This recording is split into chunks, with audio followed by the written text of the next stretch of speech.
Yeah, we live. What's up, everybody?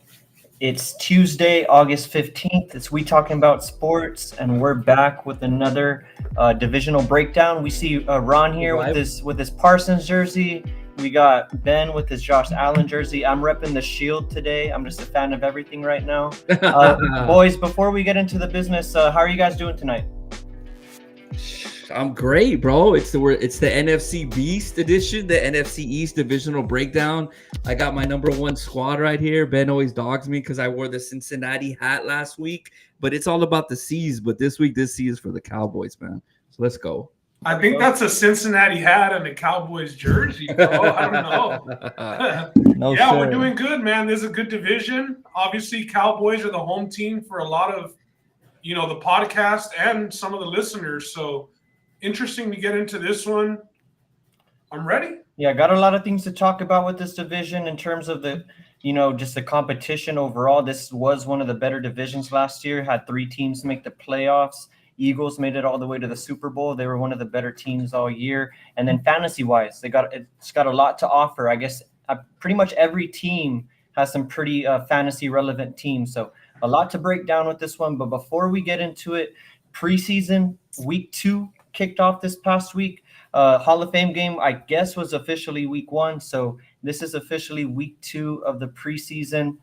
Some scores from across the league. I mean, the Packers and Bengals had a pretty competitive game. Jordan Love showed out there in his time. The Bears had a pretty exciting game in the first half against the Titans, 23-17. Justin Fields was 3 of 3 for like 2 touchdowns. You saw DJ Moore break a screenplay for a touchdown. So, guys, I'm going to throw it to you. Do you guys have any major takeaways from the preseason this week or in general? Do you use the preseason to evaluate your fantasy prospects, some guys that are on the bubble for you, and just for the future in terms of betting against the spread during the season? Yeah, as far as I'll go there, first of all, shout out to the Baltimore Ravens. 24 wins, 24 preseason wins in a row. For some of us that like to put down some cash on those games, Harbaugh takes it serious. They really like that streak that they got going, and we got 3 more games to ride it out. So if you ain't on the train yet, hop on, boys. Choo choo. That sounds like the money train, bro. Yes, sir. When it comes to the Ravens in preseason, that's the train that you want to be on. Other than that, man, I really could care less about preseason. I'll be completely honest with you. I didn't like it when it was 3 games. Now it's 4 games. All that happens is players get hurt, aka Tony Romo ruins the season. Then you have to deal with a guy like Dak Prescott. I think preseason is meaningless. They should maybe even cut it down to 2 games. I really don't care. That's my take on the preseason, man. Does NBA or any other sport have such a long preseason like that? NBA plays a few games. I know they do that overseas. But it's nothing crazy, right? They just get into it right away. Pretty much. I mean, it's not as hyped up as the NFL. They're just not televised. Yeah, I guess. Yeah, the NFL, they start preseason on, I guess we're going to have games Thursday, Friday, and Saturday this week, I think. I was looking at the schedule. And Sunday. It gives you a reason to barbecue, right? Like, just drink it up with the boys or something. And even then, though, Ron, I mean, you got to like watching some of the rookies, right? You see all these QBs get drafted, and you want to see them play. So one situation, not a rookie, that I want to ask you guys about, and I think it's pretty interesting, is the Broncos. New coach, Sean Payton, comes in. We all know what happened last year with Russell Wilson. The offense never got going, kind of wasted away a good defensive performance from that side of the ball. They played into the second or third quarter. Do you guys think anything about that? Or just Sean Payton just trying to prove something? Shoot, I mean, it's a new coach, right? God, the Astros are bad, man. What a terrible play. New coach, new scheme. Obviously, they threw all that smoke at Nathaniel Hackett, and went against the Boys Club code of NFL head coaches. They had to do something. He had him in there until halftime. And the Seahawks finally scored, late into the second quarter. Russell Wilson to Jerry Jeudy. But Russell Wilson got sacked a lot. Like Ron said, with those injuries, he got hit a lot, man. He wasn't wearing that red jersey Saturday night. And then they blew the game at the end. And ended up losing the game. To top it off against the Cardinals. Yeah, horrible. One of the worst teams going into the year. And I see the look on Ron's face. Ron, you're ready to get into the NFC East division. You're ready to talk about the main reason why we're here today. So let's get into it. we have all 4 teams pictured here with their odds to win the division right next to them. Led by Jalen Hurts and the Eagles. They're favored at -135. You got the Cowboys at +190. And then you got the Giants and the Commanders there at 3rd and 4th with some pretty big odds there. So hey, we're real quick before we get into it, just in general news, you all are 2 Cowboys fans. I think maybe both of you have a Zeke jersey. How are y'all feeling about Zeke signing with the Patriots? Not ideal in terms of I'm not the biggest fan of the Patriots, but I am glad that Zeke found a home because I do think that he has, room for maybe another season or 2 as that goal line back. Why can't he find himself in a Jamal Williams situation and rack up like 10 one-yard touchdowns? Zeke has that in his cards at least. So I'm just glad to see him, get another contract and keep on playing for sure. Rod, he posted that picture on Twitter of him all with the fresh fade, getting a haircut, and then a couple hours later he was signed. Man, I'm sad, bro. I'm sad, but we see him week 4 at home, I believe. It'll be a great homecoming for Zeke. I think he's somebody that we should have kept on the squad. He went and took a 1-year deal for $6 million, something that Jerry Jones could have paid him to stick around, especially getting a guy like Juice Vaughn, somebody who he can coach and he can mentor. He's one of those guys that you want to, like when Emmitt Smith left to the Cardinals those last few years, you're like, for what? Just retire a Cowboy. And I think that's something that they could have done with Zeke. But regardless, we see him in week 4. And hopefully he doesn't kick our ass. Like you said, Ron, it'll be a nice little reunion. And Ben, gotta expect the video tribute that game, right? 100%. For sure. He's gonna get the video tribute. There's gonna be so many Zeke jerseys in the stands that day. It's gonna be insane. For sure. We have that one marked down on the calendar for sure. Anything else you guys want to talk about before we get into this breakdown, starting with the Eagles? Zeke left this division. That's why I just wanted to break the ice with a little Zeke news. And that's going to have an implication on the running back that is still there in Dallas. And we're talking fantasy-wise, and we're going to get into that for sure. But let's start here with the Eagles. We always start with the first place. Let's get the Eagles out of the way first. As always, we go through the record, what they did last year, take a look at the schedule and their betting odds, some key additions, and then we wrap it up with fantasy football. So stick with us if you guys want to hear some fantasy talk, because there is a lot to hear when it comes to the Philadelphia Eagles. As you guys know, they won this division last year. They ran through it pretty much 14-3 overall, 7-2 at home, always tough there in Philly, and 7-1 on the road. They held their own against the division 4-2, and as we noted earlier, they lost to the Chiefs 35-38 in a pretty highly contested Super Bowl, one of the better ones in the past few years. 1-score games, 8 of them, and they were 7-1. So pretty impressive in those close scores. And the question is always for the loser in particular, because as we've seen over the years, the loser of the Super Bowl tends to have a hangover. So are the Eagles going to be suspect of that? More game tape on Jalen Hurts? Are people going to catch on to that offense that the Eagles have designed for him to really exceed? A lot to look for with the Eagles.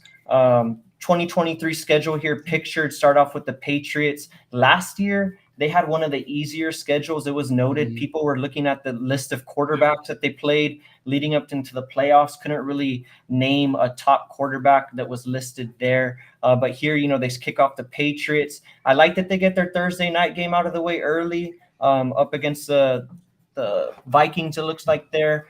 And then, honestly, strength of schedule wise, I think they're like number 14. So not as easy as it was last year, but still not one of the tougher schedules. Yeah, still not that bad looking at these names here listed just on the face value. Their odds to win the Super Bowl, they're one of the favorites. They're plus 650. They are the odds-on favorite to win the NFC Championship at plus 250. To win the division, we already talked about it, minus 135, rightfully favored. Their 2022 season or 2023 season total, is 11.5. The juice is tipped towards the under a little bit, but not that much. To make the playoffs, yes, minus 500, pretty much a lock at this point, you would think, unless there's a major injury. No, plus 400, and Jalen Hurts, MVP, plus 1,100. And before we throw it to the boys here, let's look at the offseason additions and departures. Starting with the draft, they got one of the steals of the draft. Jalen Carter fell all the way to them. They followed that up by getting his teammate, Nolan Smith. They were part of probably the best defense that we've seen in college football the past couple years there in Georgia. And got another SEC guy there in round 3 to help with the offensive line. They did add some running back help over the season with Penny and Swift, so they're going to be one of the more confusing backfields when we talk about fantasy. And then they did have some departures, but I think they did a good job of reloading in the draft. So let's go back here to the schedule. Boys, give me your thoughts here on the Eagles. Ben, I'm going to give it to you because you're going to give us a non-biased take, because me and Ron here, we are going to be biased. We're not Eagles fans. We're Cowboys fans. So Roy's going to give a slanted view. So you're the third person here. What are your thoughts for the Eagles coming into the season? I think I'm looking at their schedule, and I know that you said it's the 14th ranked schedule, but man, they have, they have a pretty easy run to start the season, and then luckily for them, they get a bye week, and then their tough stretch starts, right? With the Chiefs, the Bills, the Niners, the Cowboys. But they play the Cardinals, they play the Rams. They're going to beat up on that division, right? So I really like the Eagles here. After looking at their schedule, hadn't looked into their schedule much. Like you mentioned last year, everybody was saying that was probably going to hurt Jalen Hurts in the MVP race, right? The lack of strength of schedule compared to Patrick Mahomes. But, man, you got to like it this year. I like the schedule again. Like you said, they reloaded in the draft. Carter got a sack. I believe it was on his first snap of the preseason. He got a sack. So you got to like them now. They have, some pretty decent names, not Miles Sanders in the backfield, even though you saw what Miles Sanders was able to do fantasy-wise, right? A league-winning running back. So I like the Eagles. I like the over 11.5. I like that it's only minus 105. I think they're like a 12, 13-win team. And Jalen Hurts MVP. We'll talk a little bit more of that when we get to fantasy, but give me a little sprinkle on that. All right, Ron. What are your thoughts on the Cowboys' biggest rival, the Philadelphia Eagles, this year? I see a little bit of regression, man. I see a little bit of regression for the Eagles. However, I see them still hitting this total of 11.5. They can easily go 6-2 in the first 9 weeks. 6-0, bro. They're gonna start off 6-0. They can go 6-0 and then maybe get a loss to the Cowboys on November 5th. And the Dolphins. That's week 7 and week 9. Yeah. Correct. Yeah. So that's why they can go 6-2 in the first 8 games, and then they hit their bye. Then they get that tough stretch, like you mentioned, Chiefs, Bills, and San Francisco. But then Cowboys. But then you ended with, your last 2 out of 3 weeks, the Giants in 2 out of those 3 games, and then the Cardinals. Right. So I could easily see it getting to 12. I don't know if they get to 14 because there were a lot of close games last year, and they didn't. And they pulled those off. I don't know if they pull them off again. But, man, the way that these guys just restacked. Ben, you mentioned that they lost their running back who was really good at fantasy last year. But then they go and they get Rashad Penny and DeAndre Swift. If you're going to lose him and get these guys, you're at least the same, if not even better. Last year, Hurts was 8-0 against the spread in single-digit games as a home favorite. So anytime these guys played at home, a spread less than 10, they went 8-0, which included the 2 playoff games. It was the first time the Eagles have been preseason favorites since 2005. So these guys had a huge jump. Their win total last year was 8.5. Now it goes all the way up to 11.5. Roland mentioned their playoffs. They're the 3rd highest to make the playoffs. They're the 2nd highest to make the Super Bowl. I would assume only behind the Chiefs. So everybody and their mom pretty much to round off this Eagles take is on the Philadelphia Eagles to continue what they did last year with the players that they lost, with the players that they got. You guys mentioned the draft was extremely great for them. How does this team regress? And I think that the answer is it doesn't. So I'm on them over 11.5 wins. To make the playoffs, that's just too much juice, bro. Minus 440.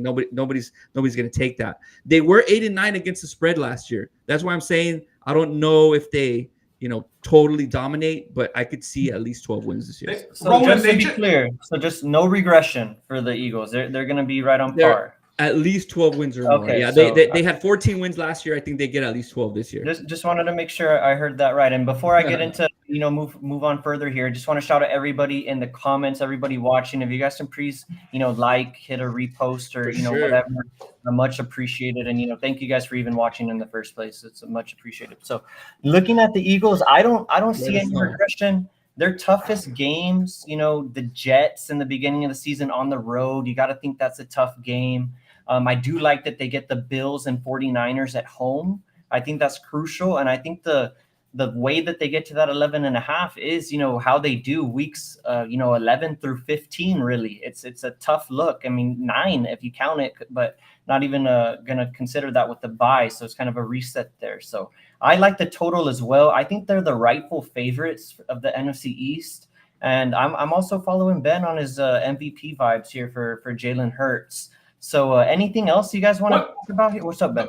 The only thing that worries me about his MVP is, didn't they change the QB sneak rule because of how elite this guy was running it? I don't think so. No, I think they kept it the same. You can still do. It did get brought up that if they were going to change the QB sneak. So I mean, yeah, just with the way that they reloaded, and I mean, we're going to get to the weapons that he's bringing back, right, for fantasy in a bit. Yeah. But man, Jalen Hurts for MVP. We know that he got hurt. He sat out, I think, 2 or 3 weeks last year, and that's where Mahomes kind of went over on him. But I really like Jalen Hurts MVP this year. I saw something under rushing yards for him this year because of the backfield being a little bit better. Yeah, they got 3 backs, 4 backs to feed it to. You got Penny, Swift, and then you got Gainwell there too. Gainwell. So a lot of mouths to feed there in the backfield. Great question, Joey. I think as of now, he's still a Rams fan. Shade of the shade of the Ravens. Shade of the Ravens. So with OBJ going over there, got to give him that. But let's move on. Do we have any official bets before we get to? I mean, we were kind of all on the overs, no? Yeah. Yeah, let's take the over 11.5, and the sprinkle a little bit. At that juice, we gotta like it. And then what? $20 on MVP wins you 220. Yeah, sprinkle a little bit on Hurts to win MVP. You got to think he's gonna have the stats. They favor him in the red zone. He's still gonna get those touchdowns there. I think even though with the yardage maybe dipping a little bit, I still think the touchdowns are gonna be there. 725 rushing yards is his prop this year, and he's projected to hit 670. So it's only about 50 yards off. I mean, it's pretty close, but with all those running backs back there. I just think if we're going for him to get the MVP, I mean, we're probably going to want to root for him to run also, because the more stats you stack up, you get MVP. So at plus 1,100 for MVP, I mean, $10 wins you 110. What's a little sprinkle on him to win MVP? And sprinkle it, Dad. Sprinkle it. This is a guy that is, still in his prime, maybe entering his prime. So, his legs are still good to go. I like his rushing still this year as a prospect. And then I'm just going to have these additions up here just real quick, because we're about to talk fantasy with this backfield with Penny and Swift. Going to be one of the more convoluted and confusing backfields all year, I think. The early reports were Penny getting the first snaps when it came to scrimmage, but then you saw Swift kind of getting the start with the preseason game and really showing out, and Penny not playing until later on in the game. So just listed here real quick, you got Hurts at QB3. These are all ESPN PPR rankings, just their total top 200 or whatever. Swift is running back 28, Penny running back 37, AJ Brown wide receiver 9, and Devonta Smith, wide receiver 13, one of the better duos. And the question was last year, can this offense support 2 receivers? And I was on the side of no, because I didn't think Hurts was going to have the year that he had last year, and he proved me wrong. Yeah. AJ Brown and Devonta Smith both had fine years. Ben, what are your thoughts on the fantasy outlook here for the Eagles? And I just want to ask you, just first off, we've been talking about the backfield. Are you staying completely away from this, or is there a running back you like? That's also something I wanted to ask for the comment section. See some activity. Shout out Marky in here. He's saying, I see Joey DINT shouting me out. Shout out Marky. Shout out Joey D. But anybody in the comments, everybody that's in there, are y'all messing with this backfield? Let us know in the comments. Me personally, I'm staying away. I think the only way to go would be Swift. But I mean, what you get. You know what you get with Swift. You know what you get with Penny. It's almost perfect that they have them both, because they're both good for half a season, bro. Just run one guy until he gets hurt, and then run the other guy, and he'll be fresh. That's what I would do if I was them. Those guys can never play a full season. I do think that Swift rightfully has a higher ADP. I think that we all think Swift is the better running back, overall. We know what he did with the Lions. I'm staying away from that backfield. The receivers, like you said, I didn't think that he could support one receiver, much less 2 last year. So I got proved way wrong by Jalen Hurts. Devonta Smith was a guy that was a league winner. He went off in the playoffs. He had that 3 touchdown game late in the year. Both of those guys, if you're sitting at around pick 9 or 10 in a fantasy football draft and it's full point PPR, you're probably looking at, if you're somebody who goes wide receiver, AJ Brown, and maybe a receiver that we're about to talk about next, or like Stephon Diggs and AJ Brown. So AJ Brown was a beast last year. We know what he brings. That dude's a dog. I think AJ Brown he's definitely worth a draft pick if you're late in the draft and you're going wide receiver, or even running back wide receiver. AJ Brown he's going to be a top 10 wide receiver this year based off touchdowns alone. So I believe he finished as the 6th best receiver last year and the 19th overall player. Yeah, he's a beast. And that was his first year with Jalen Hurts. Only more chemistry to come in year 2. We know that in the goal line, he's going to get those little fade routes.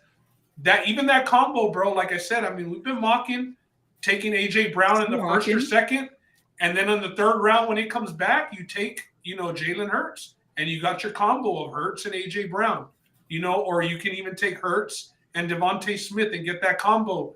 This team is going to eat. I think that we all agree they're going to be one of the higher scoring fantasy football teams. It's an offense you want to be a part of, and the clear-cut, numbers guys are the quarterback and the wide receivers. If you want to mess around with that backfield, hey, by all means, man, try and figure it out, but I'm staying away. Yeah, I don't think it's worth, the time really trying to decide Swift, Penny, and you also got to worry about Gainwell. He's not pictured here, but Gainwell, he's been there. They like him. Yeah, he's been there. He's built up some equity with that team. So you got to think that he's going to have his built-in plays. I do agree with some people here in the comments. I marked saying that in terms of talent, Swift probably might be the overall best running back, but it's still too muddy to, take a chance in the, kind of like the dead zone. You're taking Swift and Penny in like the 5th to 8th round, really the way that's shaking out, 9th maybe.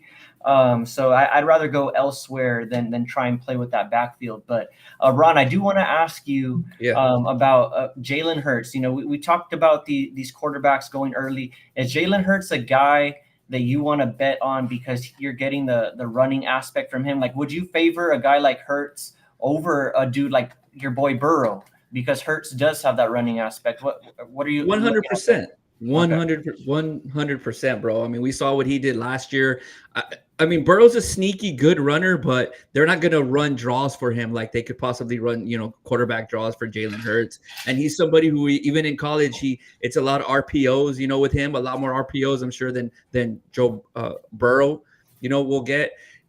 End zone inside the 5-10. The only thing is that they do like to run the ball there. So those jump balls to his receivers, probably he won't be getting those touchdown, plays. But yeah, I mean, I'm definitely taking a guy like Jalen Hurts over Joe Burrow. Going back to Swift, I saw a little prop over 4.5 TDs for the entire year. He's projected to have 6. So it's Swift over 4.5 TDs is something that I'm definitely looking at. When he was there early in Detroit, when he was at every down back, before the injury and before they got that crazy running back, I can't believe I'm forgetting his name, that veteran guy who they shipped off this year. He would catch a lot of passes out of the backfield. I mean, Williams. So this is a guy who can maybe get you 2 rushing touchdowns, two receiving touchdowns. You're already at 4, and you just need 1 more. We know that the Eagles are gonna, be competitive all the way to the end of the season. So Swift over 4.5 TDs is a prop that I'm definitely looking into, and I'm probably gonna place after the show. Nice. I like that. So some positive outlooks for Swift. He might be the touchdown guy. Maybe look for that. Ron's going to be placing a bet on that. So just to wrap up in conclusion. Can you go to the schedule, Roland? Yeah. Wrap up? Just so we can see the fantasy football playoffs from what we saw in their schedule. I mean, it looks pretty good for the Eagles. Yeah, another good point. Yeah. If you got the Seahawks, you got the Giants, and then championship week, you got the last, many are predicted to be the last place Cardinals. That's a really good playoff schedule for fantasy football. Yep. So good point there. You got a favorable fantasy football playoff schedule there in the back end in terms of the Eagles schedule and who they're looking to face. So just to wrap it up, we all like the Eagles to reach that 12 win mark. And we're all in favor of, Jalen Hurts having an MVP-like season. Don't really see him regressing too much, just continuing to get better. What's up, Ron? They, just to end on it, they had a 10-point lead at halftime in the Super Bowl. If Jalen Hurts doesn't remember that funky play where he was just like running and the ball just literally like fell out of his hands, they picked that up and took it for a TD. I mean, they go up 10 against the Chiefs in the Super Bowl, and not that they collapse, because you can never discredit the Chiefs for how they play.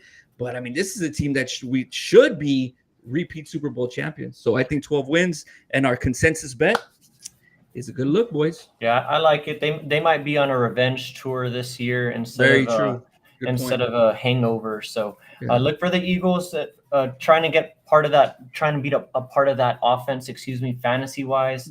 And we're all on that over 11.5. Shout out Robert in the comments. Shout out Josh in the comments. Seeing some new faces here. What's up, guys? Joey and Mark going back and forth. Bull, of course. Top fan, Bull.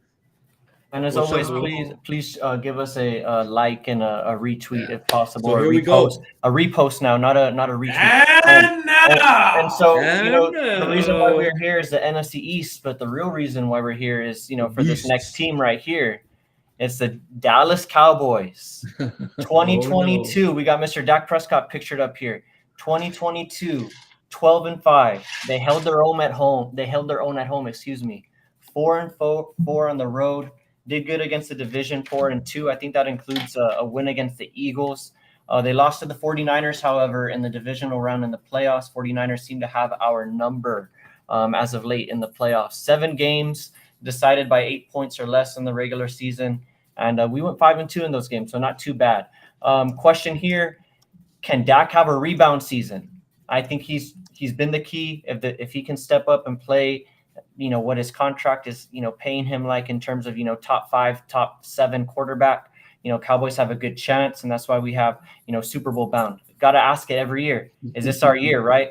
So just moving on to the schedule here. I think they are also in the middle of the pack in terms of strength of schedule. Got a pretty good, marquee matchup week 2 with the New York Jets. Play both New York teams week 1 and week 2, so something to look forward to there. 49ers week 5, Sunday Night Football. That's going to be exciting. So some pretty good games here on the slate for the Cowboys. We'll get into them a little bit later. Their Super Bowl odds plus 1,400.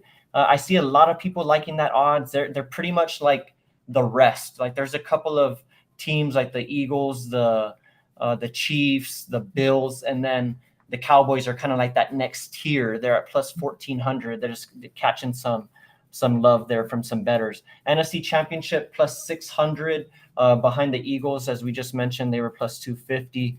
Season total over under 10.5. And I think the over is plus 115, to win the NFC East plus 190. And got to put it up there. Dak Prescott plus 2,200. And also just to have some fun because he's been making the rounds, as Cowboys always do. Everybody likes to talk about the Cowboys, whether it's the good or the bad. And this time it's the bad. He's making the rounds on the internet for his interceptions in practice. So I gotta. I mean, they're not regular interceptions, Roland. These things are like. But it's one of those things. The Nintendo game with the ducks, where the ducks like slowly flying on the screen. It's one of those things. So where. A few years ago, I remember people were talking about Aaron Rodgers throwing a lot of interceptions in practice, and they were saying, "Oh, he's just testing things out. He's just, trying to make his receivers prove themselves." Why is the story different here? I understand there's some ducks there, so probably not apples to apples, but nonetheless, Dak has some pressure on this year. Never put Dak and Aaron Rodgers. I know. I'm just saying the over under for his interceptions. It's a popular bet this year. Is at 12.5. So depending on how you think he's going to play, he's vowed to not throw over 10 interceptions this year. He's like, you can book it. I'm not throwing 10. Because McCarthy's going to run the ball so much. yeah. So that's another thing to look forward to. But let's go into their additions real quick. They had a pretty decent draft. As we all know, they love the University of Michigan. They drafted another lineman from there, Mozzie Smith, tight end in the second round, Shoemaker. Going to be there with Jake Ferguson now that we lost Dalton Schultz. And then we overshown from Texas, a very athletic linebacker. I liked that pick. And then got Brandon Cooks in the trade with the Texans, added Stephon Gilmore and Ronald Jones. Lost Zeke, as we mentioned earlier, signed with the Pats. Dalton Schultz off to the Texans. So going back over here, just going to throw it to you guys. Ron, give me your take on the Cowboys. Is it truly our year this year, or are you pumping the brakes on the Cowboys? Are you really putting some weight on those Dak Prescott interception videos? I don't even know where to begin, bro. I mean, I love the Gilmore pickup. I think that was amazing. I think our defense is going to be extraordinary this year. I really do, man. I think we're going to be one of the top 3 defenses in the league. Cooks is a great signing. Somebody to go along with CD. I'm just worried about number 4, bro. Does he have the marbles? Does he have the marbles to get us there, man? And like, how many times do you have to ask yourself yes or no? And yes, it feels so good saying yes, but you know the answer is no. And we talked about a team last week who was like, they're gonna do great, they're just not gonna get over the hump. And I think as long as the Cowboys have Dak, we're not gonna get over that hump. And I'm a little worried about Pollard, bro, to be completely honest. We saw in fourth quarter last year, he was getting a little tired. Zeke would get a little bit more run, and Juice Vaughn is great. So I think my biggest question is just the offense. Defensively, we'll be fine. However, last year we almost beat the Eagles with that 3rd and 30 to TY down the sideline, baby. So we can spring a rabbit out of our hat from time to time, but I'm just not willing to rely on the magic this year. We'll make the playoffs. We'll get to the second round. And I think the ceiling for us this year might be NFC Championship. I don't want to be puro pinche Super Bowl just yet. It's almost there, though. Almost We're there. almost Just a step there. away. We're almost Just a step there. away. And that's my, like, as honest as I can be, bro. Honest as I can be. And Ben, before you bring us to reality, I'm just going to give my take real quick. I see a lot of love for the Cowboys this offseason from, betting people that I respect. A lot of people saying that they're good bets to win the NFC. They're like the best of the rest. They're right under there. But I'm a little apprehensive like Ron. There's too many questions for me. The defense still has a lot to prove. They gave up a lot of big plays last year, despite them being pretty explosive with the sacks and the interceptions. Dak Prescott has a lot to prove, and Mike McCarthy, he's now calling the plays. What's going to be up with that? Are we going to see a more run heavy approach? I don't know if that's the answer with Tony Pollard in the backfield. I think we're still going to pass the ball. I think it's still on the shoulders of number 4, and it's just one of those things. I'm going to need to see it to believe it. Just like Santa Claus, I'm going to need to see it to believe it. If he's really out there, please show yourself. Dak Prescott, if you're there, if you're the real quarterback of this franchise, show yourself this season, because I don't think it's such a certainty that he's going to get that extension. We got Jerry Jones talking up Cooper Rush in the preseason and training camp saying, hey, Cooper's been really good playing out here. No mention of Dak. I think he has a lot to prove. I have the Cowboys slated in that 9 to 10 range, maybe. I'm not in love with that total at 10.5. I see why it's there at the under. And like I said, the Eagles are the rightful favorites in this division. So I think the Cowboys still have enough to get into the playoffs, because the NFC is not nearly as strong as the AFC. So I do really think that the Cowboys are, they're the class of the NFC, right behind the 49ers and the Eagles. So I think the Cowboys will make it to the playoffs, and, we'll see what happens from there. So that's what I'm thinking. I like that take, but the chat is going off, man. Thank you. Gali from Mercedes. He's a big Eagles fan. So we just finished covering the Eagles. I don't know if you were here, but what's up, Gali? Joey's back in. Jake Garza, Mark, Stevie from Energy Inc. is here. Wally, of course, leaving his 2 cents in, even though he wasn't here for his Steelers podcast. He's here for the Cowboys one. Just like we like it, right, Roland? Everybody, just like we like it. Just like we like it. You show up for the Cowboys, you don't show up for your own team. It's all good. So that's why they call it America's team. We give people to talk, something to talk all about. All publicity is good publicity, right, for the boys. All right, Ben, like Roland said, bring us down to reality, bro. Yeah, Jake Garza, shout out Jake. He says, I'm waiting for this hating-ass speech. On the Ben speech. It might not be too hating, but first of all, gamblers. The Cowboys, they're the opposite of the Ravens. Even if you're a Cowboys fan, you're going to lose every preseason game. So if you're not putting down some spanky against the boys in the preseason, I think you're doing it wrong. Just to get that out of the way, they're just not good in the preseason. Yeah, Jerry Jones might be talking up these backups, but not. And then just based on their schedule, I think it's going to be right around the number. It's really not as hard as I thought it was going to be, man. I mean, they're going to be an overs team, I think, the Cowboys. I do agree with Ron about the defense. The defense is pretty good, but I think that it's going to be a scoring defense. Bull earlier in the comments section was saying Micah Parsons, Defensive Player of the Year. I think that's a play, though. I think that's a play. I think I don't want to take Dak Prescott MVP. I know people were also saying Prescott MVP, Super Bowl champ, y que se que el otro, but I do like Micah Parsons, Defensive Player of the Year. Can't hate on Micah Parsons. That's the one Cowboy I can't hate on. Right here, Papa. New Jersey.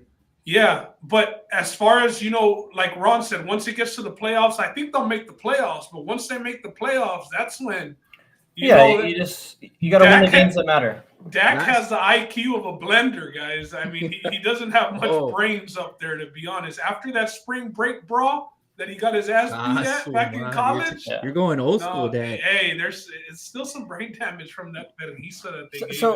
Playoffs last year, they beat the Buccaneers 31-14. They retired and that was an impressive win. That was an impressive retired Tom Brady, and then they lost 19-12 in the low-scoring game. Let's not forget that the Buccaneers, they limped into the playoffs. They barely made it because the NFC South was the worst division in the league last year. They almost didn't make it to the only reason why they made it is because they won the division.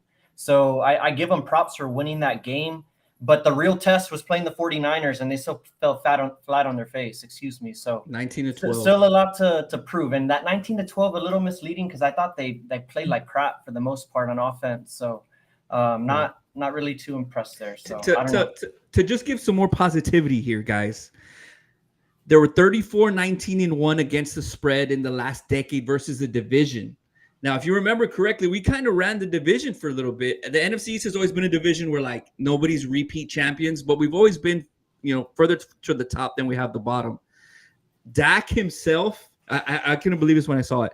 24-9 against the division, which is the best record for a quarterback in the Super Bowl era. So he whips up on the division, bro. I mean, the Giants and the Commanders have been bad for the good part of his career. The Eagles were like 4-11 the year before they went off. I mean, it's not that impressive when you really strip it back, man. Honestly, I'm on the side. He only played 12 games last year because Cooper Rush, started those games. You're a quarterback away, bro. The win total went down. Actually, the win total was 10.5 last year, and now it's at 10.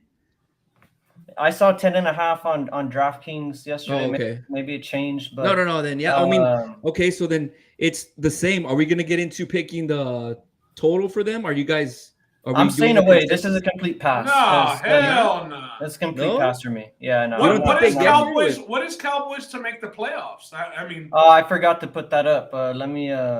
I got it right here. Minus 210. They're gonna make the playoffs. Yeah, the NFC is not that strong. I mean, when you strip it back, you got the Cardinals, the Giants. People are expecting them to be down. We'll talk about them later.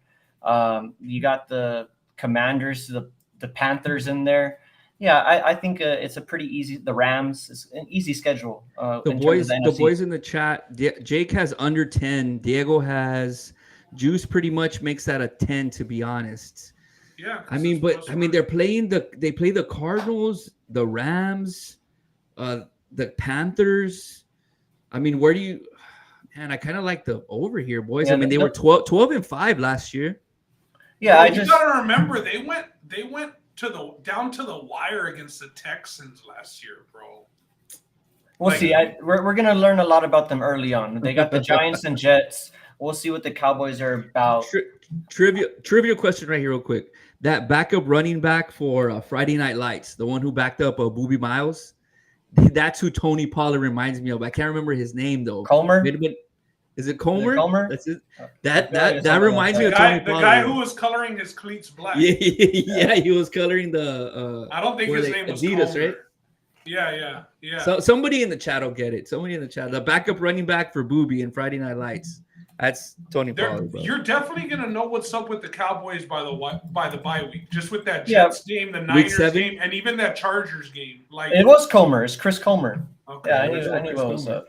Carlton as well. Win or lose for the Cowboys, to me, it really doesn't matter. I'm checked emotionally, kind of got to remove yourself. But fantasy-wise, Yeah, that's what win I or was saying, lose, fantasy. this is a pretty good fantasy team when you strip it back and really look.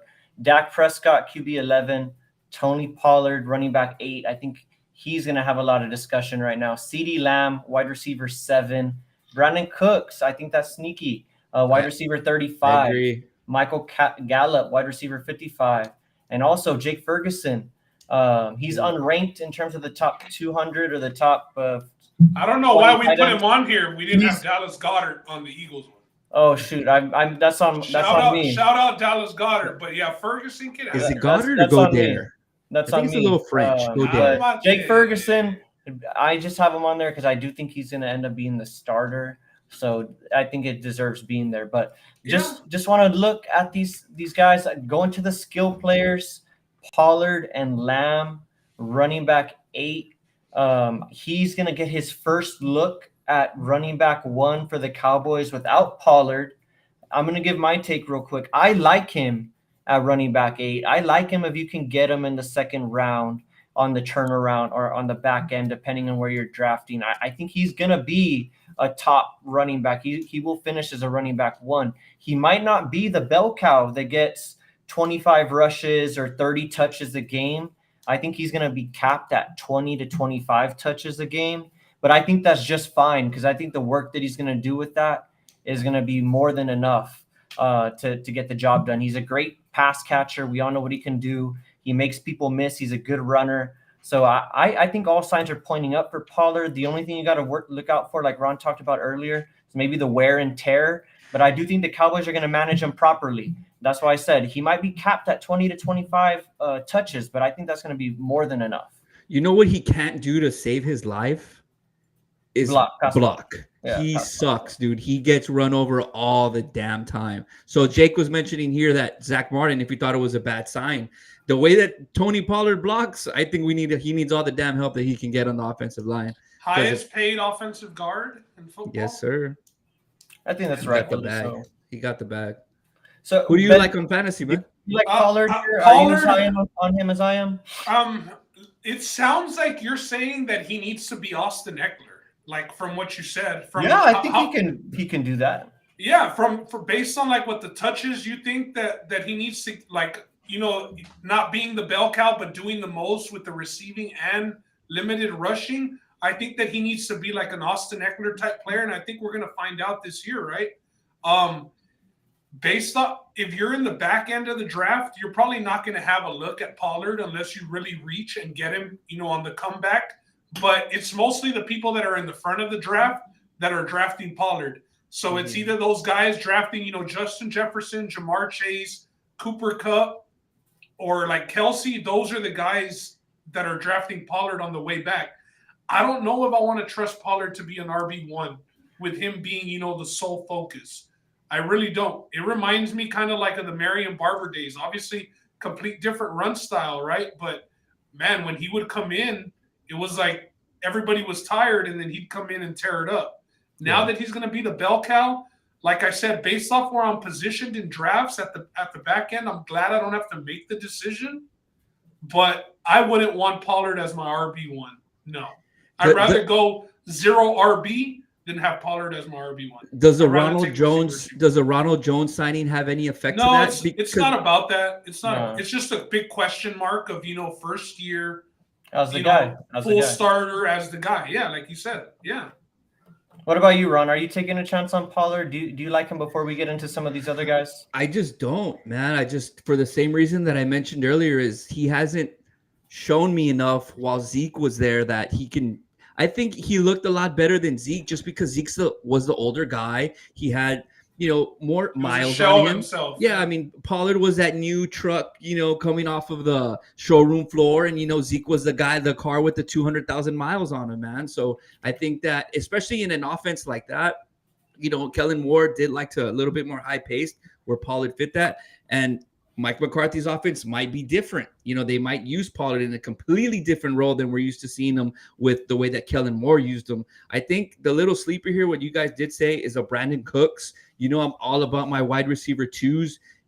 I like the smaller slot receiver guys. I like Jackson Smith and Jigba we talked about earlier on the other show. Guys like Devontae Smith, who I love. I drafted him last year. So Brandon Cooks could be, a guy who's sneaky good. Last year, he was on an incredibly bad team, didn't have a great quarterback. Dak's obviously a step up, not the greatest, but he might get better looks, man. So I think out of all the guys on this list, somebody who I would kind of jump to take at if they're there, besides the obvious guys like a CeeDee Lamb, is probably Brandon Cooks. Yeah, I do want to just wrap up on Pollard real quick, though. I do like He's five. A Tesla. He's a Tesla. I do like 5 yards a carry. I do like that. So I want more of that. I don't think that's necessarily a bad thing. And with 200 carries last year, 5 yards a carry, that's not bad. So I'll take that all day. But looking at the rest of these guys, I think the other big question, and it's just because of ADP, is CeeDee Lamb. CeeDee Lamb, their wide receiver 7. That's where he's ranked. He's going in the back end of the first round, maybe on the turnaround in the second round. Are you guys pulling the trigger with Pollard? With CeeDee Lamb there in the first round? What I will say about CeeDee Lamb is, can he get to that Jamar Chase, Justin Jefferson level? Not with that quarterback. Hey, Justin Jefferson is there with Kirk Cousins, bro. Hey, Kirk Cousins, the chain gang, dog. Did you see Cap and Kirk last year? Nah, give me Dak over Kirk. And I don't think much of Dak, but, I honestly think that CeeDee Lamb could take that jump. I get that Cooks is the wide receiver too, but he's a complete different wide receiver than CeeDee Lamb. I think he's a way smaller target. He's almost a slot guy, based on his physique and body type, but he's been very consistent. Brandon Cooks came from the Texans. Even with the Texans, he was tearing it up. CeeDee Lamb, I'm drafting CeeDee Lamb. He can be my wide receiver 1. I'll go wide receiver, And like I said, CeeDee Lamb and A.J. Brown, Stephon Diggs and CeeDee Lamb. I think that you have such an advantage there at wide receiver. I'm looking to have CeeDee Lamb on some of my fantasy teams this year. I'm really high on CeeDee Lamb this year. You mentioned Jamar Chase. Are they the same kind of receiver, though? Because CeeDee would line up a lot in the slot compared to Chase and to JJ. He's as explosive as both of those guys, though. Playing in the but slot, does he run the same routes? I just don't feel like I see CeeDee running the same routes as a JJ and a Jamar Chase. That's the only thing to me. He's going to run some different routes because, Kellen Moore's offense was centered around the deep dig. CeeDee Lamb ran that a lot. I think he's still going to operate out of the slot, but I don't think that's a bad thing. I like CeeDee Lamb. There's not too much competition. And Ron, with your earlier point, I do like Brandon Cooks. He was completely checked out last year in Houston. I think this is a lot better opportunity for him. He's going to go into a pretty good offense. It's just all like we talked about is number 4 gonna be able to get him the ball. And Cooks has had 1,000 yards every stop of his career, bro. He's got 1,000-yard receiving season. So it's going to be no different. He's probably going to get 1,000 yards with the Cowboys. God willing, he stays healthy. But Brandon Cooks, I agree with y'all. He's late. But me that I'm targeting CeeDee Lamb early in the draft, for sure. I'm not looking at Brandon Cooks. But I agree with y'all about him being a steal later in the draft. Yeah. Yeah, so all in all, this is going to be one of the more – I guess out of expectations, a more explosive offense, one that you want to be a part of, I think, whether that's Cooks. We didn't talk about Gallup, maybe a guy that he's got to prove himself now that Cooks is there. He's always hurt too. CeeDee Lamb, a Pollard, depending on your opinion of him, and maybe even Prescott. Is he a guy? Ben, you said last week. I said that I would take Deshaun Watson over Dak Prescott. I was very surprised about that sentiment. Just based off Nick Chubb being like a touchdown, merchant once they get in the red zone. And to be honest, Deshaun Watson hasn't been the same since all that stuff happened. I understand that he came in late in the season, right? Obviously, you can't expect the guy to be in his prime form, but man, I really think that whole situation messed with his mental. And when we're comparing offenses, the Browns or the Cowboys, we know that the Cowboys are the higher scoring offense. Just data and history. It's the Chiefs and then it's them as the highest scoring offense, I think, in the last 5 years. Mm-hmm. So, I want the Cowboys offense, and I would take Dak Prescott over Deshaun Watson in fantasy football, Okay, what about you, Ron? Passing on your quarterback this year? He was tied last year at a point in the year with 14 interceptions with Derek Carr. You know, I can't trust a guy like that, man. He'll throw two touchdowns in the first half, you know, have some good yardage, and then the second half is just, here's a pick, he drops, you know, there's 2 points gone. Here's a fumble, here's another 2 points gone. You know, it's just, he's that guy that is turnovers. If we're talking fantasy, is a deduction in points, man. And you don't want to have a guy who's going to have 2 turnovers every week, or can possibly have 3 turnovers a week. That's minus 6 points. That's a touchdown pass, you know, easily taken away in 50 yards. So he's just not. If you all don't take a quarterback early, are you opposed to maybe going like Watson and Prescott and just rotating those 2 guys in and out? Because, I mean, you're really not going to want to start Deshaun Watson when he plays the Steelers. When he plays the Ravens, those are going to be rock fight games, bro. Yeah, I probably wouldn't draft 2 quarterbacks. And obviously, if Dak falls to me, I'm gonna grab him. I'm not saying if I'm not going QB to take him. And I'm drafting QB late, I want 2 guys that I can rotate. Yeah. Good point. I like it. All right. Well, I think we're all passing on the Cowboys in terms of a bet. We're just all going to watch and, you know, see, you know, one of the greater shows in America play itself out for another season with the Dallas Cowboys. I think I'm probably the only one who's on their win total. I'll personally take their win total. Over or under? Over. All right. So Ron I think they can easily get 10. I mean, what is it? 10 and a half 11. or 10? They need 11. The NFC is weak compared to the AFC. Yeah, so they stack up those NFC wins. They might be in play for that total. So not a crazy bet by any stretch of the imagination. Hope Ron cashes there, because that means the Cowboys will be pretty successful in the season. So let's go to the teams. Oh, Ron, you snuck this one in here. Let's talk about it. Let's talk about it. No, just real quick for everybody who's still on. We are doing a 2023 NFL Survival Pool. It's $20 to enter. You pick one winner a week. Once you use a team, you cannot pick that team again. Week 12, week 16, you must make 2 picks just in case there's any sort of tiebreakers late in the year. And the picks are due Sunday before the games kick off. Roland's the one who kind of got this started. So if you have any, I think you're the one who has the email, right, Roland? Yeah. That you can send out. So DM us, comment to us on Facebook, on Instagram, and hey man, let's try to get as many guys as we can. Obviously, you guys know the more people that join, the bigger the pot is at the end of the year, and you're not limited to only 1 entry. So you can have 2 entries, you know, $40. 1 week you lose, hey, you still have that other entry. You can pick different teams. Obviously, you know, you're not going to pick the same team, you know, for both of your entries. So hit us up and we'll. What if it's a lock, Ron? What if it's a lock? If it's a lock, then I mean, you might be out. But for anybody who hasn't ever played this, I mean, it's completely different from fantasy football. You just got to pick one team to win. You don't got to pick them against the spread. But if you pick the Eagles week 1 to beat the Patriots, that means you cannot pick the Eagles again for the rest of the year. So you kind of calculate when you're going to pick those good teams to stomp those teams. Obviously, you know, you want to do things like fade the worst team in the league. So maybe you're picking against the Cardinals or the Texans every week. So, yeah, hit us up, $20 entry. Like we said. There it is. Joey's already down. Yeah. Roland actually posted the link right here. Joey's down. So hit us up, guys. Link in the comments section, sign up. And then, like you said, hit up Roland or Ron. Yeah, and then we'll post this flyer separately on all of our socials with the link on it too, kind of attached as a caption. So we'll get that going. It is in the comments, like you guys said.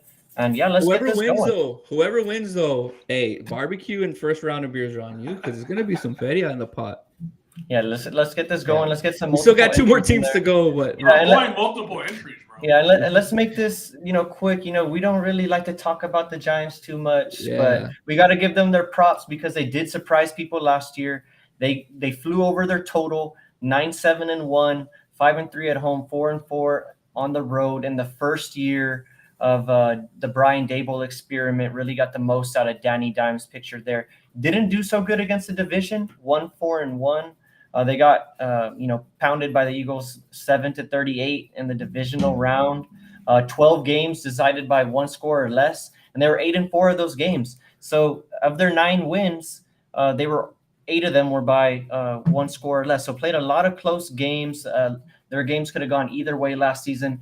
Great coaching job by Brian Daboll. They are plus 800 or plus 850 to win the NFC East. that to me says that Vegas does not think that they can do it again. They're thinking there's some regression here with the Giants. Looking at their schedule, we talked about it. They open up with the Cowboys.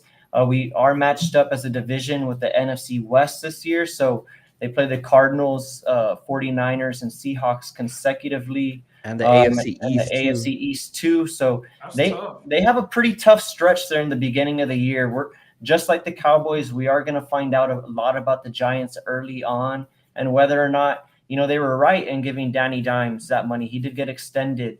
He got paid before Barkley. We all know he was holding out. He also got paid. He ended the running back union in one day. They were all going to hold out together, and then he came back and signed for 1 year and $1 million more than the franchise tag. But got to give him his props. Go get your money, do whatever you want. At least he's going to be playing this year, which is good for all parties. To win the Super Bowl plus 6,500, NFC Championship plus 2,500, and the season total over under 7.5.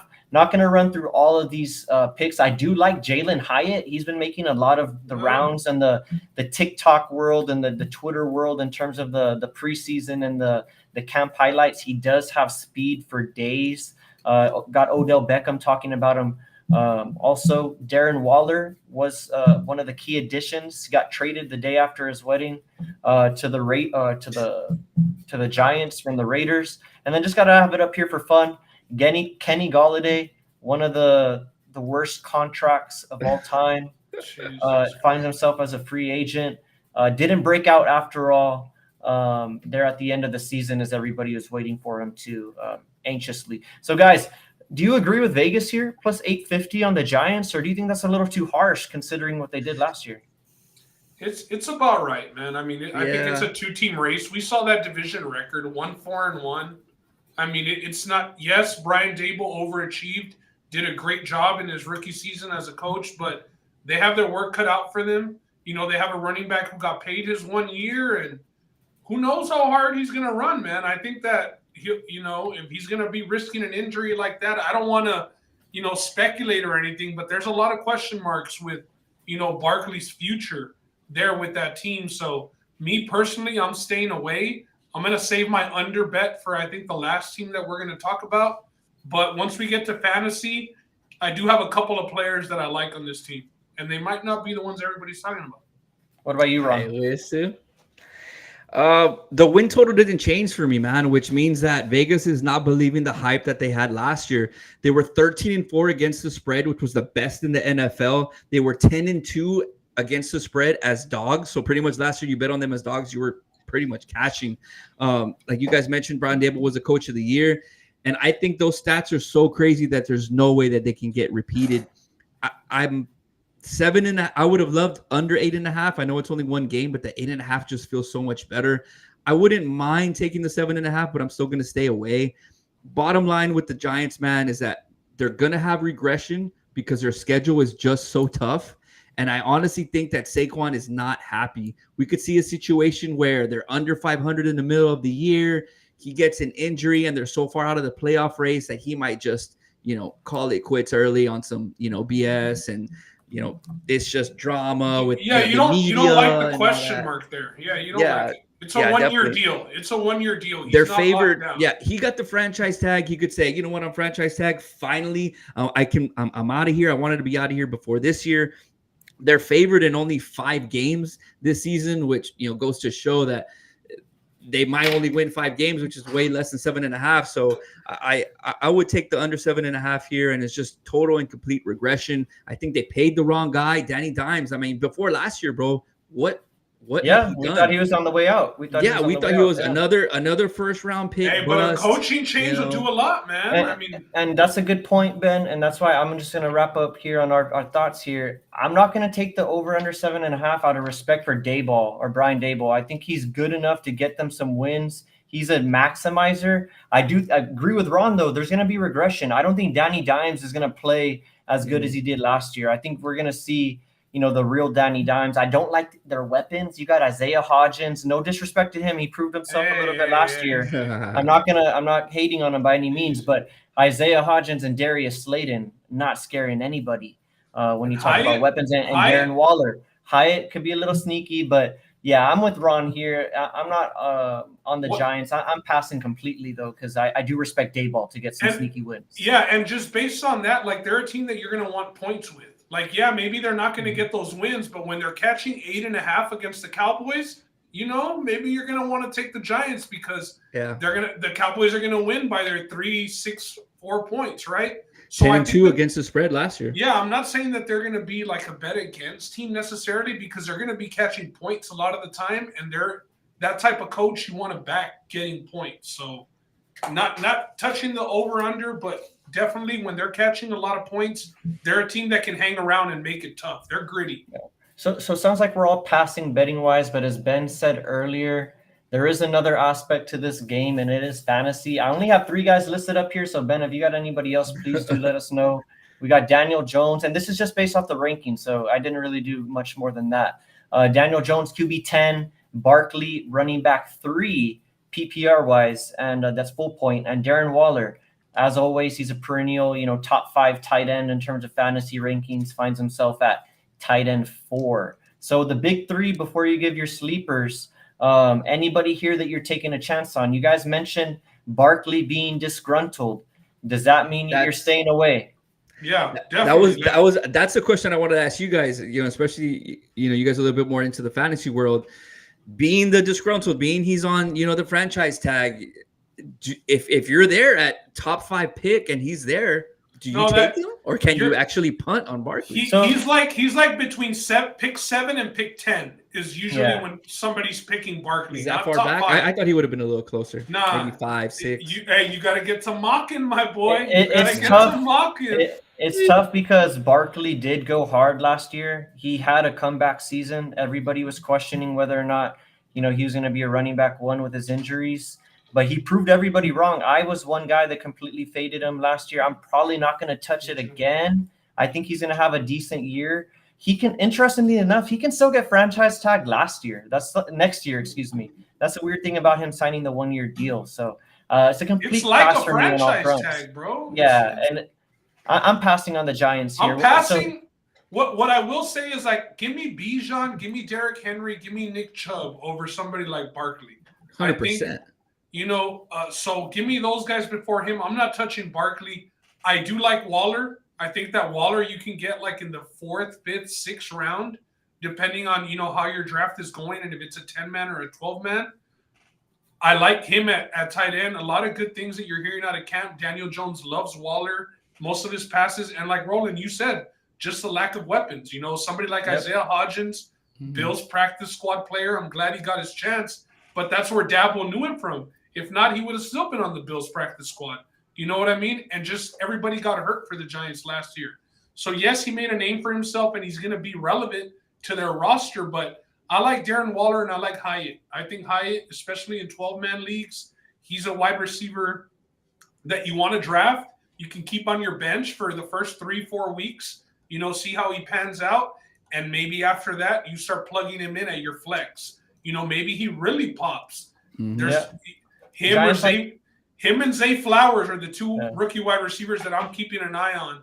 And, there's not many targets. There's a lot of targets to go around there because there's not a lot of, set in stone players. So I do like Hyatt and I like Waller. I know keeper leagues are the big thing now. So Hyatt, you get him this year and, a late round. Next Dynasty. year, you're like, you're like, shit, I got a steal last year. And the Giants are one of those teams that like to run those big play action plays, those big play action rollouts. And boots, I can see, those boots. And I can see Hyatt, sneaking behind the defense on some of those and finding himself with some touchdowns. So to Ben's point, he could be a guy that you slide in there when, one of your, weekly flex guys is on a bye. You slide in Hyatt there and get a big week out of him on a favorable matchup. So dare use him as trade bait, maybe? Yeah, use him as trade bait if somebody wants to capture in on those big plays. Ron, Ben, anything you guys want to talk about more on the Giants before we get to the Commanders? I'm set, bro, on the Giants. All right, let's go, Ben. And just in conclusion, he likes Waller. He likes Hyatt. I think Hyatt could even be like a every week starting guy by the end of the year. I think there you go, he has a potential league winner. I think potential he league has a winner. high ceiling. Yes. And as we've noted, there are not a lot of big names on this receiving core. So maybe that does have some legs to it. So let's go to the even what's if up, the Ron? Giants even if the Giants are out of it, by Yeah. week 16, week 17, he's still a guy who's going to be on the field. They're not going to sit him or rest him like they would, a high profile receiver. Could be like a Amon-Ra St. Brown type of, blow Right. up towards the end of the season. So Yeah, I like that. I like that. Good call out Right. on that, Ben, with Jalen Hyatt. Definitely has the burners to get it done. So let's go to the Commanders. Interesting team. Ben gave a little preview. I'm with him on his preview of the Commanders season total. Last year, they were 4th place, very competitive division. They went 8-1, 4-5 on the road, 4-3 on the road. I said 4-5 at home, excuse me, and 4-3 on the road. 2-3-1 against the division. I think they tied against the Giants, if I'm not mistaken. Yeah. And 8 games decided by 1 score or less, and they fared pretty well at 5-3. Good headline here is Ron's River running dry. I like that. There is new ownership. It's no longer I'm forgetting his Dan Snyder. He finally sold the team. No longer the owner of the Commanders. Under new ownership, I think Magic Johnson is a part of that ownership group. I think Josh Harris is the name of the guy, but they did keep Ron Rivera for this season. They brought in Bieniemy, the offensive coordinator from the Chiefs. So got some interesting dynamics at play here for this team. How much money does Magic Johnson have, bro? Like, how did he not go bankrupt beating AIDS, bro? Let's be honest. He's done pretty well for himself. So Jesus Christ. He's a part owner of the Dodgers, part owner of, I think, a WNBA team. He went and robbed from Jeannie Buss when he became GM of the Lakers. Magic Johnson doing well for himself in this space. Got to give him props there. Looking at their schedule, as we noted with the NFC East, not the toughest of schedules, kind of find themselves in the middle of the pack.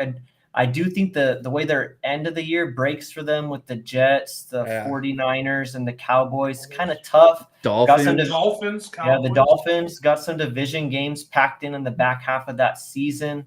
So not liking them. I think this is a team that can find themselves in a tank discussion just because of all those dynamics that we played out at the beginning, right? Everything that's going on with this team outside. So depending how they make it through this first half, this first stretch, we'll see what's up with this team towards the end of the year. But their odds, 6,500 to win the Super Bowl championship for the NFC, plus 4,000. Their season total over under 6.5. Juice to the under. That plus 100 is for the over. To win the NFC East, plus 1,600. To make the playoffs, the juice is on the no at minus 370, plus 300 on the yes. And just real quick, looking at their additions, pretty quiet offseason. No more Carson Wentz. Last we saw of him, he was doing practice with the 3 different jerseys on. I think he was wearing an Eagles helmet, Colts jersey, and Commander shorts or something like that. He was looking like a parlay, they said. I do like the pick, though, of Emmanuel Forbes. He's a big play cornerback, a lot of pick sixes in his time at Mississippi State. And he's one of those new breeds, kind of like Tariq Woolen, like 6'4", one of those taller cornerbacks. So I do like that. They do bring in Jacoby Brissett, comes over from the Browns, and it's had some offensive line help. So, Ben, I'll throw it to you because you did foreshadow what your thoughts were on this team. Commanders, are you just pounding the under on this? What are your thoughts for this team? Mind you, I said under without looking at their schedule. And obviously, before we started the podcast, you said, do y'all want to talk about, the win totals or whatever? And I said, no, let's just do it on the fly.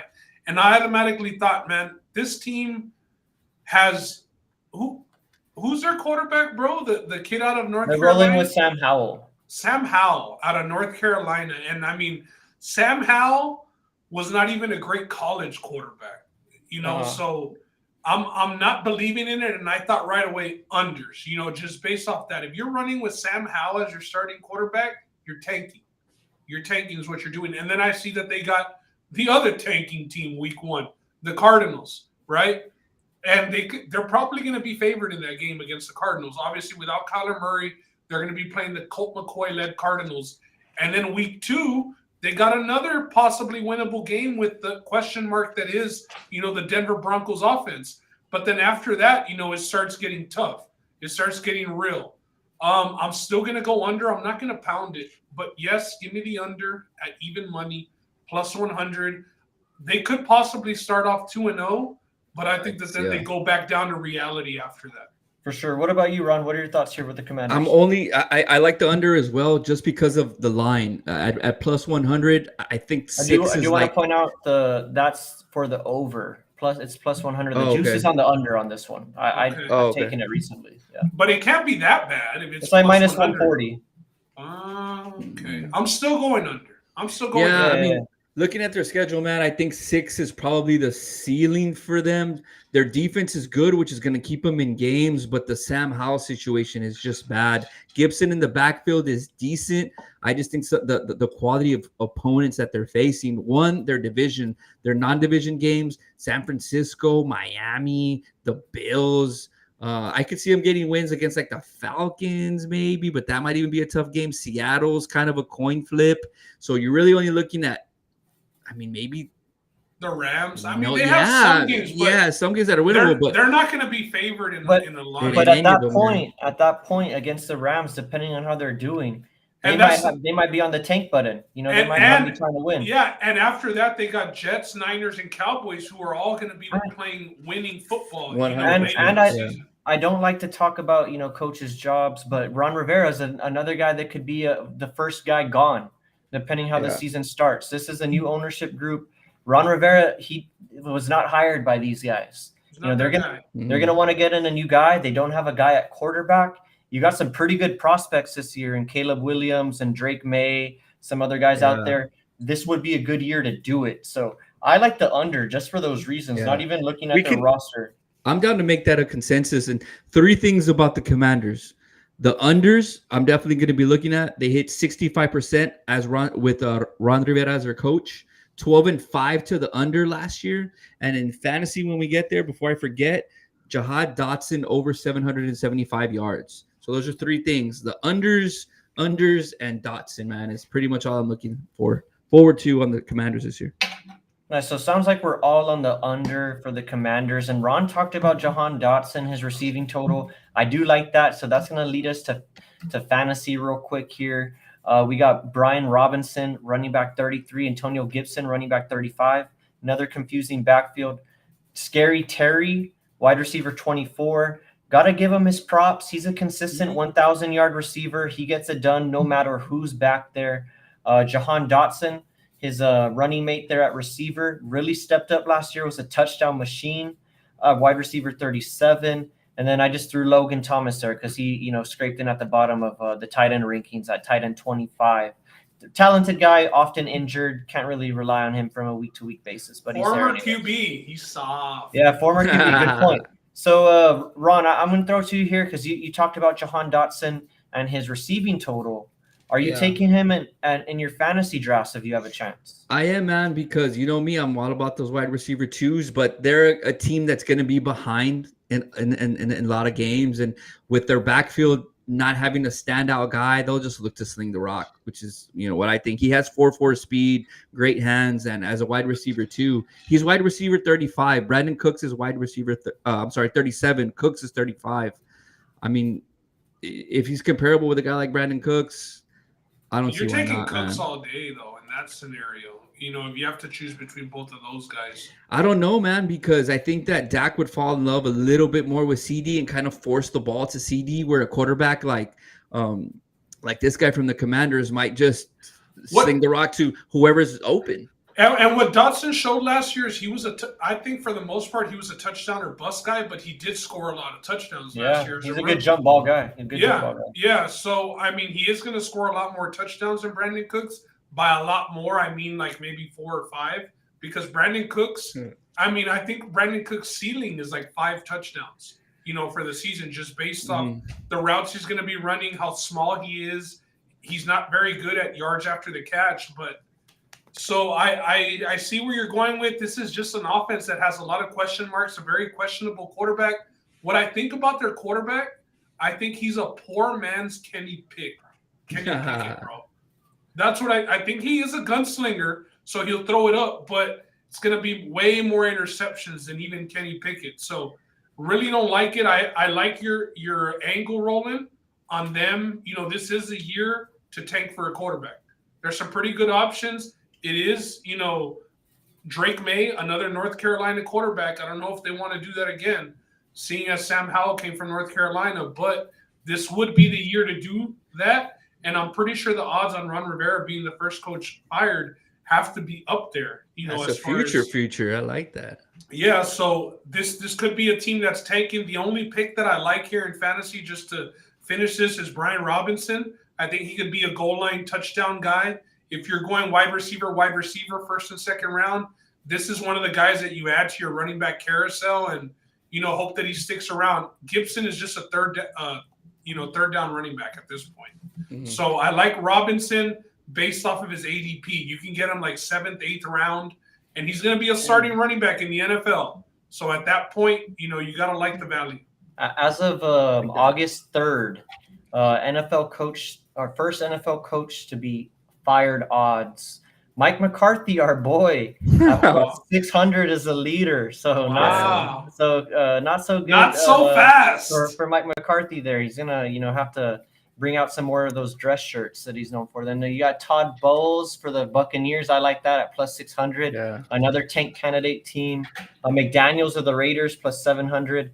And then our boy that we're talking about right now, Ron Rivera, plus 700 of the Commanders. So he's right up there. I mean, they're all plus 600, plus 700. Yeah. So I definitely would want to sprinkle some of that just because new ownership. They're not attached to him at all, Ron Rivera. So good angle there. I'm staying away from these guys fantasy-wise too. What's up, Ben? He's not like bridge coach right now. They're going to find their guy. They're going to do their coaching search, and then they're going to get their quarterback. How dirty they're going to get their combo. I think that they're going to go. They're going to be one of the teams who goes one of the after like the young guys. They're going to be like, we're going to get a young quarterback with a young coach. They've seen like everybody else do it, and I think Rivera might be also like, you know what, I want to get out of here. There's no talent. He's late in his career. He just had that medical scare, also, right? Maybe he's the guy who says, hey, I just want to retire already and go be with my family.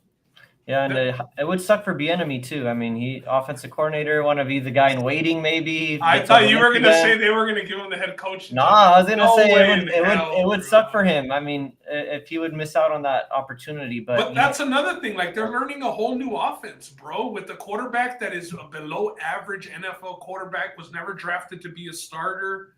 I mean, maybe it could be a Dak story, right? Where it's a guy drafted later, but I don't see it for Sam Howell. I don't. Yeah. All right, so in conclusion, Commanders fantasy-wise, maybe just Jahan Dotson because of where you can grab him in drafts and, you know, his penchant for scoring touchdowns. We're all on the under 6.5. We're all Brian Robinson, too, that Ben said. No, I like Brian Robinson as well. I mean, the guy got shot and came back and played the same season. And he walked out to many men. I thought that was pretty cool. He's got that dog. He's got that dog. Yeah, he survived the gunshot, so got to give him props there. He might be a good option. He might get some touchdowns, so that is a good point. Under 6.5. We all like the Eagles and their prospects this year. Also, kind of tentative on the Cowboys and the Giants. We're expecting some regression there. Micah Parsons, Defensive Player of the Year. Micah Parsons, DPOY from Bull in the comments. Shout out to everybody watching, everybody that watched. Much appreciated. And you know, this is we talking about sports. I'm signing off. Ben, Ron, you guys got any parting shots? Just hit us up for that survivor pool. That's it. All right. See you guys.